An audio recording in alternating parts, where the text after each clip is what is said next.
Hello बच्चों, आज के इस वीडियो में हम कंप्लीट रिवीजन करने वाले हैं चैप्टर 2 यानी कि इलेक्ट्रोस्टैटिक्स पोटेंशियल एंड कैपेसिटेंस में, जिसमें हमारा सबसे पहला टॉपिक होगा इलेक्ट्रिक पोटेंशियल, जिसको डिनोट करते हैं वी से। फिजिक्स में जब भी पोटेंशियल नाम का टर्म आएगा वहाँ पे आपको वर्क डन मिलेगा। तो ये पोटेंशियल होता क्या है? इलेक्ट्रिक पोटेंशियल ये क्या होता है? It is amount of work done in bringing unit positive charge from infinity to a particular point in the field of given charge. जैसे हमारे पास एक चार्ज Q है और ये इसका फील्ड है और हमें पता करना है कि इस चार्ज की वजह से इस A पॉइंट पर इसका पोटेंशियल क्या है। तो इन्फिनिटी से यानी कि इसके फील्ड के बाहर से 1 कूलम के चार्ज को उठाकर लाने में जो वर्क करना होगा वही वर्क बताएगा इस पॉइंट पर इस चार्ज का पोटेंशियल। तो पोटेंशियल का फॉर्मूला क्या हो गया? Work done in moving unit positive charge from infinity to a particular point, W upon में Q। ये वर्क डन कहाँ से का है? इन्फिनिटी से किसी पॉइंट पे। इसकी SI यूनिट क्या होती है पोटेंशियल की? जूल पर कूलम, या फिर इसे क्या बोलते हैं? वोल्ट। और पोटेंशियल कौन सी क्वांटिटी है? स्केलर क्वांटिटी है। अगर इसके डायमेंशन की बात करें तो पोटेंशियल का जो डायमेंशन होता है वो क्या होगा? वर्क डन का डायमेंशन हो जाएगा mL² T-2, और चार्ज का जो डायमेंशन होता है कैपिटल AT होता है। तो पोटेंशियल का डायमेंशन हो जाएगा mL² T-3A-1। ये पोटेंशियल का डायमेंशन होता है। बच्चों नेक्स्ट टॉपिक है potential due to single point charge. किसी पॉइंट चार्ज Q से R डिस्टेंस पर जो पोटेंशियल होता है उसका फॉर्मूला आपको याद रखना, ये होता है KQ अपॉन में R। याद रहे इसका डेरिवेशन होता है, लेकिन यहाँ पे डेरिवेशन नहीं कराया जाएगा, डेरिवेशन के लिए अलग से वीडियो बनेगा। तो आपको कॉन्सेप्ट याद रखना है, चार्ज Q से R डिस्टेंस पे पोटेंशियल का फॉर्मूला क्या होता है? KQ/R। और पोटेंशियल स्केलर क्वांटिटी है तो इसमें आपको साइन को कंसीडर करना है। अगर चार्ज माइनस का होगा और R डिस्टेंस पे आपको पोटेंशियल निकालना हो तो फॉर्मूला क्या होगा? -KQ अपॉन में R। यहाँ पर K क्या है? 1/4πε0। याद रहे इलेक्ट्रिक फील्ड और फोर्स में आप साइन को कंसीडर नहीं करते इस फॉर्मूले में, इस फोर्स के फॉर्मूले में, लेकिन पोटेंशियल जब आप निकालेंगे तो आप चार्ज के साइन को भी क्या करेंगे? कंसीडर करेंगे। और जैसे आपके पास बहुत सारे चार्ज है और किसी पॉइंट पर आपको नेट पोटेंशियल निकालना हो तो पोटेंशियल स्केलर क्वांटिटी है, सारे चार्ज की वजह से पोटेंशियल निकाल करके सिंपल अलजेब्रिक सम कर देंगे। जैसे ये डिस्टेंस R1 है, ये R2 है, ये R3 है। मान लीजिए यहाँ पे चार्ज Q है, यहाँ पे चार्ज -2Q है, यहाँ पे चार्ज 3Q है। तो नेट पोटेंशियल जो होगा P पॉइंट पे वो सब का क्या हो जाएगा? स्केलर सम। तो इसकी वजह से पोटेंशियल क्या हो जाएगा? KQ/R1। इसकी वजह से पोटेंशियल हो जाएगा -2KQ/R2, क्योंकि चार्ज कितना है यहाँ पे? माइनस का 2 का। इसकी वजह से पोटेंशियल कितना हो जाएगा? 3KQ अपॉन में R3।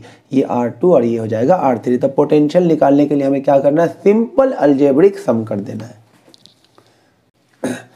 देखिए बच्चों, अब नेक्स्ट टॉपिक है potential at any point of electric dipole. Electric dipole की वजह से किसी भी पॉइंट पर हमें अगर पोटेंशियल निकालना हो तो उसका फॉर्मूला आपको याद रखना। अगेन आपको सिर्फ रिजल्ट लिख कर कॉन्सेप्ट समझाया जाएगा। तो पोटेंशियल का फॉर्मूला होता है K यानी कि 1/4πε0 KP अपॉन में R² इंटू में cos थीटा। ये आपको याद रखना है। एट एनी पॉइंट पोटेंशियल का फॉर्मूला क्या होता है? KP अपॉन में R² इंटू कॉस थीटा, यानी कि K को लिख सकते हैं 1/4πε0 इंटू में P है यहाँ पे डाइपोल मोमेंट अपॉन में R² इंटू में कॉस थीटा। तो अगर पोटेंशियल हमें एक्सियल लाइन पे निकालना हो, ये है एक्सियल लाइन, अगर हमें पोटेंशियल एक्सियल लाइन पे निकालना हो तो देखिए ये पॉइंट शिफ्ट होकर यहाँ पे आ गया। तो इस केस में थीटा कितना हो जाएगा? 0। तो यहाँ पे आप 0 डाल दीजिए तो पोटेंशियल कितना आ जाएगा? KP अपॉन में R²। यहाँ पे पोटेंशियल आ जाएगा KP अपॉन में R²। अगर हम बात करें इक्वेटोरियल लाइन की तो आप गौर से देखिए, इस केस में ये P पॉइंट यहाँ पे चला आया है तो ये एंगल कितना हो जाएगा? ये एंगल हो जाएगा 90। तो इस केस में थीटा क्या हो जाएगा? 90। तो पोटेंशियल क्या आ जाएगा? cos 90 क्या होता है? 0। तो पोटेंशियल क्या आ जाएगा? 0। तो याद रखिएगा एक्सियल लाइन पे पोटेंशियल क्या होता है? KP/R²।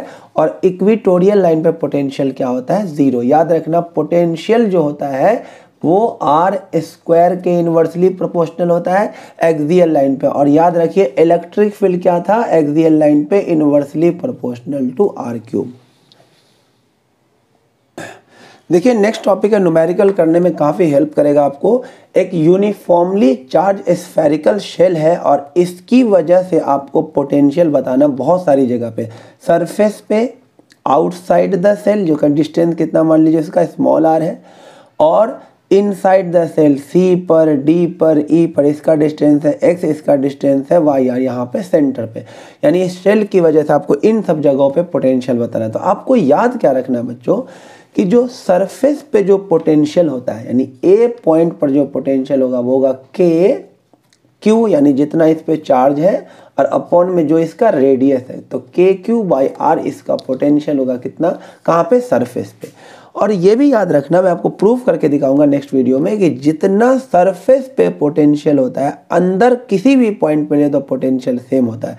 यानी पोटेंशियल चाहे डी पे निकाले, पोटेंशियल चाहे ई पे निकाले, पोटेंशियल चाहे सी पे निकाले, सबका सब पोटेंशियल किसके इक्वल होगा, जितना सेंटर पे यानी कि जितना पोटेंशियल ए पर है। ये हो गया बात, यानी अंदर पोटेंशियल और सरफेस पर पोटेंशियल क्या होता है, सेम होता है। और अगर बी पॉइंट की बात कर ले तो बी पॉइंट हो गया शेल से बाहर, तो इसमें जो पोटेंशियल का फॉर्मूला होगा के क्यू तो सेम रहेगा। अब डिस्टेंस आपको यही वाला लेना पड़ेगा, तो इस बार डिस्टेंस क्या हो जाएगा, आर। यानी जब बाहर हम पोटेंशियल निकालेंगे तो डिस्टेंस तो लिखेंगे बाहर का, लेकिन जब अंदर पोटेंशियल निकालेंगे तो डिस्टेंस को हम क्या लिखेंगे, रेडियस ही लिखेंगे।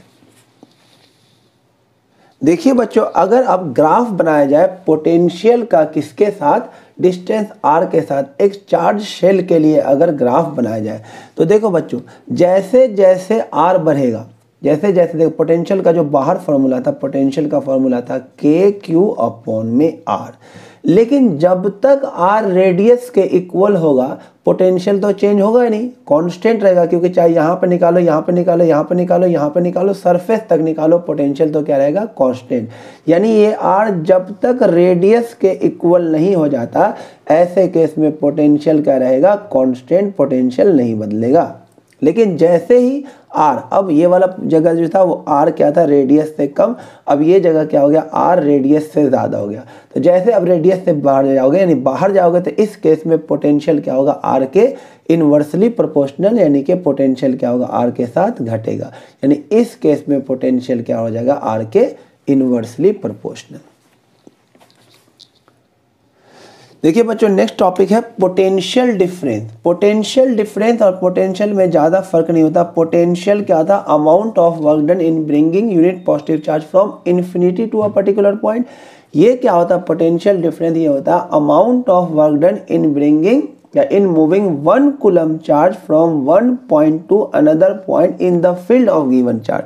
जैसे एक चार्ज क्यू है, इसका ये फील्ड है, इसके एक जगह से दूसरे जगह तक 1 कूलम के चार्ज को ले जाने में जो वर्क करना होगा वो क्या कहलाएगा, पोटेंशियल डिफरेंस। तो पोटेंशियल डिफरेंस क्या हो गया, ये भी हो गया work done per unit charge, लेकिन ये वर्क डन होगा एक पॉइंट से दूसरे पॉइंट में ले जाने में। अब पोटेंशियल क्या था, work done from infinity to किसी पर्टिकुलर पॉइंट पे। तो याद रखना वर्क डन का, पोटेंशियल डिफरेंस का फॉर्मूला क्या हो गया, work done per unit charge. तो देखिए अब बच्चों दो फॉर्मूला बन गया वर्क डन का। एक फॉर्मूला बना वर्क डन का पोटेंशियल डिफरेंस इनटू में चार्ज, और दूसरा फॉर्मूला बना पोटेंशियल इनटू में चार्ज। ये आपको एकदम अच्छे से याद रखना है। पोटेंशियल डिफरेंस इनटू चार्ज कब, जब ए पॉइंट से बी पॉइंट पे ले जाना हो किसी फील्ड में, और ये वाला फॉर्मूला कब, जब इन्फिनिटी से किसी पॉइंट पे ले जाना हो किसी चार्ज को, तो वर्क डन का फॉर्मूला हो जाएगा पोटेंशियल इनटू चार्ज, और एक जगह से दूसरे जगह ले जाना हो तो पोटेंशियल डिफरेंस इनटू चार्ज होगा वर्क डन का फॉर्मूला। बच्चों नेक्स्ट टॉपिक है इक्विपोटेंशियल सरफेस। इक्विपोटेंशियल सरफेस नाम से ही पता चल रहा है कि एक ऐसा सरफेस जिसके हर पॉइंट पे पोटेंशियल क्या होगा, कांस्टेंट। जैसे ये एक इक्विपोटेंशियल सरफेस है, इसके हर जगह पे पोटेंशियल क्या 5-5 वोल्ट होता है। ऐसे सरफेस को हम क्या बोलेंगे, इक्विपोटेंशियल सरफेस। जैसे हमारे पास एक चार्ज है, क्यू चार्ज है, ये सेंटर पे रखा हुआ है, तो अगर मैं बोलूँ आपसे आर डिस्टेंस रेडियस है, इस पॉइंट पे पोटेंशियल कितना होगा, तो ये क्या बोलोगे आप, के क्यू बाई आर। इस पॉइंट पे पोटेंशियल क्या होगा, यहाँ भी क्या होगा, के क्यू बाई आर। इस पॉइंट पे पोटेंशियल कितना होगा, ये भी रेडियस है, क्या आ जाएगा KQ/R। तो देखा जाए एक चार्ज Q की वजह से जो स्फीयर होता है एक इक्यू पोटेंशियल सरफेस होता है, क्योंकि स्फीयर के हर पॉइंट पे पोटेंशियल क्या रहता है, सेम। और अगर बात की जाए work done in moving charge Q from one point to another point on equipotential surface, अभी मैंने जस्ट पीछे बताया कि वर्क डन किसके इक्वल होता है, जब एक पॉइंट से दूसरे पॉइंट पे ले जाना हो, पोटेंशियल डिफरेंस इनटू में चार्ज होता है वर्क डन का फॉर्मूला। क्योंकि इक्यू पोटेंशियल सरफेस है तो पोटेंशियल क्या होगा, कांस्टेंट। अब पोटेंशियल कांस्टेंट का मतलब पोटेंशियल में डिफरेंस क्या होगा, जीरो। अब पोटेंशियल डिफरेंस अगर जीरो होगा तो वर्क डन भी क्या होगा, जीरो। तो याद रखना कि किसी इक्यू पोटेंशियल सरफेस पे एक चार्ज को एक जगह से दूसरे जगह तक ले जाने में कोई वर्क नहीं करना पड़ता। देखिए बच्चों, मैं शॉर्ट वीडियो में, इस छोटी सी वीडियो में ही आपको मैं सारे न्यूमेरिकल और कॉन्सेप्चुअल क्वेश्चन करने का भी तरीका सिखा दूंगा। बस मैं इस वीडियो में आपको डेरिवेशन करना नहीं सिखाऊंगा, उसको छोड़ करके जितने भी कॉन्सेप्ट होंगे सब मैं वीडियो में समझाऊंगा। जैसे इक्यू पोटेंशियल सरफेस से ये 4 तरह का क्वेश्चन आपके एग्जाम में बन सकता है।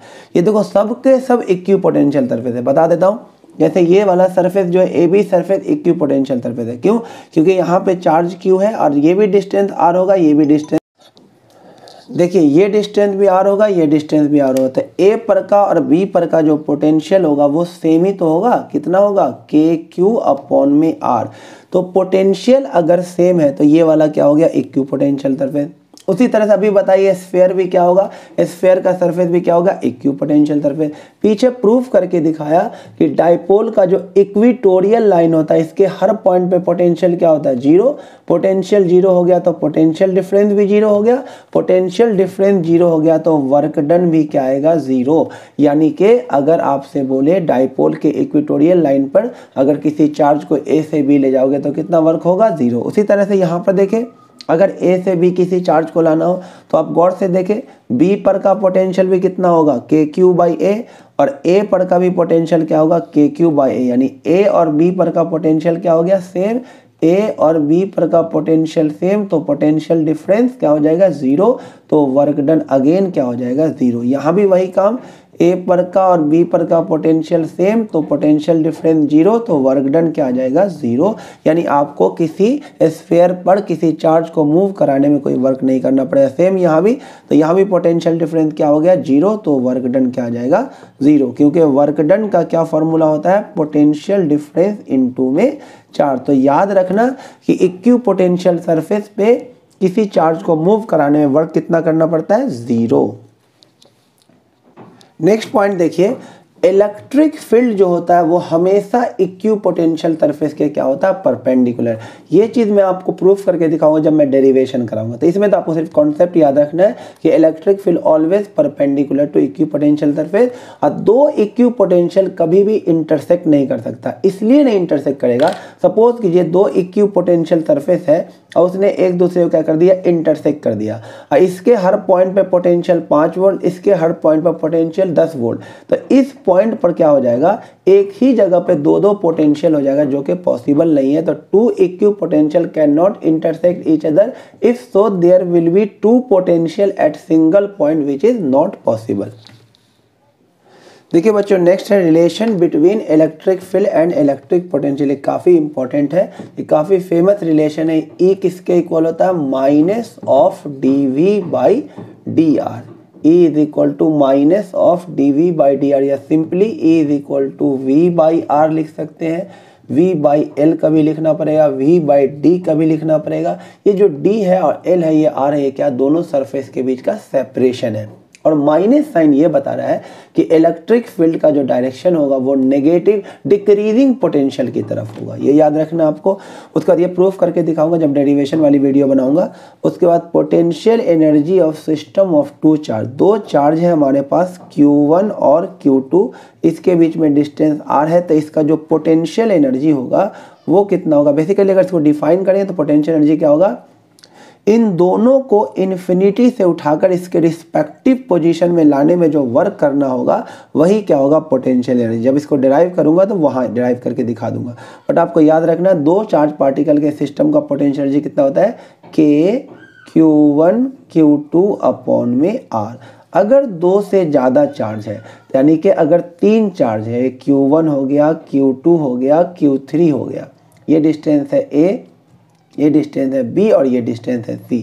तो पोटेंशियल एनर्जी स्केलर क्वांटिटी, अगर इस पूरे सिस्टम का पोटेंशियल एनर्जी पूछे तो आपको इसका निकालना है, इसका निकालना और इसका निकालना, और सीधे सीधे क्या कर देना, स्केलर सम कर देना, क्योंकि पोटेंशियल एनर्जी स्केलर क्वांटिटी है। जैसे इसका निकालेंगे तो क्या आ जाएगा, K Q1 Q3 upon A। अगर कोई साइन माइनस है तो आप माइनस ले सकते हैं, जैसे ये मान लीजिए माइनस Q है, ये Q है और ये क्या है, प्लस का Q। तो इसका पोटेंशियल एनर्जी क्या हो जाएगा, माइनस को कंसीडर करना है, स्केलर क्वांटिटी चाहे पोटेंशियल हो चाहे पोटेंशियल एनर्जी, इसमें आपको साइन को कंसीडर करना है। तो इसमें क्या हो जाएगा, माइनस का K Q square by A हो जाएगा, ये भी माइनस का हो जाएगा, minus K Q square by B हो जाएगा, क्योंकि इसको मल्टीप्लाई करेंगे तो Q स्क्वायर हो जाएगा। लेकिन इसका पोटेंशियल एनर्जी प्लस का होगा, K Q square upon C हो जाएगा। तो पोटेंशियल और पोटेंशियल एनर्जी निकालते वक्त आपको माइनस कंसीडर करना है, लेकिन इलेक्ट्रिक फील्ड और फोर्स निकालते वक्त आपको माइनस कंसीडर नहीं करना है। देखिए बच्चों, नेक्स्ट टॉपिक है polar molecule and non polar molecule. Polar molecule वो मॉलिक्यूल होता है जिसमें सेंटर ऑफ पॉजिटिव चार्ज और सेंटर ऑफ नेगेटिव चार्ज क्या होता है, वो कोइंसाइड नहीं करता है। जैसे ये पॉजिटिव चार्ज है, ये नेगेटिव चार्ज, इसके बीच में कुछ डिस्टेंस है, ये पॉजिटिव चार्ज है, ये नेगेटिव चार्ज है, इसमें कुछ क्या है, डिस्टेंस है। तो ऐसे मॉलिक्यूल को बोलते हैं पोलर मॉलिक्यूल, और डिस्टेंस की होने की वजह से इसके पास कुछ क्या होता है, डाइपोल मोमेंट भी होता है। क्योंकि डाइपोल मोमेंट का फॉर्मूला क्या होता है, Q into 2A, Q into में 2A, इसके पास चार्ज भी है और डिस्टेंस भी है, तो डाइपोल मोमेंट भी होगा। लेकिन नॉन पोलर मॉलिक्यूल क्या होता है, जिसका सेंटर ऑफ पॉजिटिव और नेगेटिव चार्ज एक ही जगह पे क्या कर जाता है, कोइंसाइड कर जाता है, जिसकी वजह से क्या होता है, उन दोनों मॉलिक्यूल के बीच में कोई डिस्टेंस नहीं होता है, इसलिए उसके पास ना तो कोई डाइपोल मोमेंट होगा और क्या होगा, वो कोइंसाइड कर जाएगा, तो इसलिए बीच में डिस्टेंस भी नहीं होगा। इसके एग्जांपल हो जाएंगे H2O, HCl, और नॉन पोलर का एग्जांपल हो जाएगा H2 हो गया, O2 हो गया।